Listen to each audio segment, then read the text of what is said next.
नमस्कार, जय हिंद, जय बिहार। मैं हूं आप सबका दोस्त वकील साहब पत्रकार एसके पंकज। इन दिनों मैरिज एनिवर्सरी का एक दौर चला हुआ है और इसलिए मैरिज एनिवर्सरी को सारे लोग विश कर रहे हैं, सारे लोग फोटो डाल रहे हैं और ये अच्छा भी है। फोटो डाला भी जाना चाहिए और मैरिज एनिवर्सरी को एंजॉय किया भी जाना चाहिए। बहुत सारे भाग्यशाली लोग हैं जो 25वीं सालगिरह मना रहे हैं और बहुत बड़े भाग्यशाली लोग हैं जो 50वीं सालगिरह मना रहे हैं। और सबसे ज्यादा भाग्यशाली तो वह व्यक्ति होगा जो अपनी शादी की 75वीं सालगिरह मनाता है। और ये हम भारतवासियों को ही सौभाग्य प्राप्त है कि हम लोग शादी के 50 साल तक, 75 साल तक पति पत्नी के बीच में प्रेम से रहते हैं और रह करके और एंजॉय करते हैं।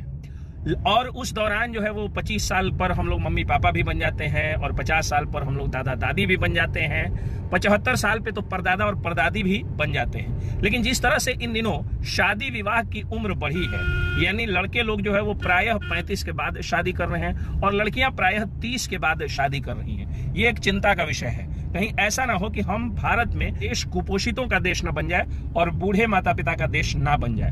परदादा और परदादी का जो कल्चर है वो तो समाप्त हो ही चुका है। अब शायद ही हम लोग अपना परपोता या परपोती या परनाती या परनातनी देखें, लेकिन कम से कम पोता पोती या नाती नतनी तो हम लोगों को देखना चाहिए ना। अब अगर एक बात सोचिए, अगर 35 के बाद 37 पर, 38 पर, 40 पर, 45 पर लड़कों की शादी होगी तो क्या वे लोग अपने पोते पोती को खिला पाएंगे? क्या वो जो है वो दादा दादी बन के और पोते पोतियों को अपना प्यार दे पाएंगे?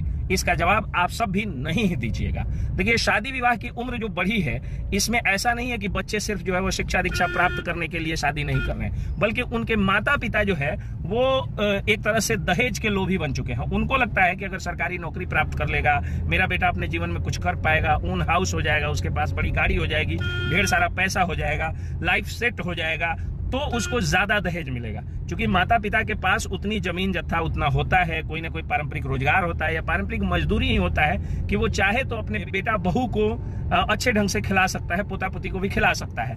और उसके बाद जब उसका बच्चा अपने पैर पे खड़ा होगा तो वो अपनी पत्नी को या वो अपने जो है वो बेटा बेटी को खिलाएगा।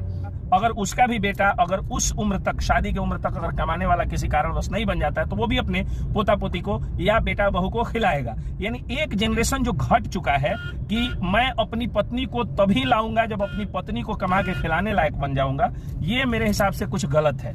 इसलिए गलत है क्योंकि शादी एक सही उम्र पर हो जानी चाहिए, रोजी रोजगार लगते रहेगा और ये माता पिता की जिम्मेदारी होनी चाहिए। चूंकि हम लोगों के यहाँ मतझाका का एक रस्म होता है, मतझाका का, जिसमें दूल्हा जो होता है वो साड़ी हटाता है और ससुर जो होता है वो उसके माथे पर साड़ी रखता है। इससे साबित हो जाता है कि वस्त्र देने का काम, झांकन देने का काम, उसको जो है वो कपड़े पहनाने का काम, उसको बुरे समय में खिलाने पिलाने का काम अगर बेटा नहीं कर पा रहा है, वस्त्र परिधान देने का काम जो है वो ससुर का की वो जिम्मेदारी होती है। तो एक आदर्श ससुर बनके अगर लोग यही काम करें तो बड़ा अच्छा होता। लेकिन इन दिनों समाज में जो है वो एक कुरीति आ गई है, जब तक हमर बेटवा ना पढ़ी, जब तक कुछ करी ना, तब तक हम बियाह ना करम। ये गलत है सर, ये मैं बार बार कह रहा हूँ कि गलत है। शादी की एक सही उम्र होनी चाहिए। समाज में जो व्यभिचार बढ़ रहा है, जो गर्लफ्रेंड बॉयफ्रेंड का एक बकवास कल्चर सा चल गया है, पति पत्नी के जो आत्मीय रिश्ते हैं, आप आज मैरिज डे मना रहे हैं तो ये बात जरूर सोचिए कि आपके बच्चे भी इतने दिनों तक मैरिज डे मनाएं, मैरिज एनिवर्सरी मनाएं। ऐसा ना हो कि आप मैरिज डे पर मैरिज डे मनाते चले जाएं,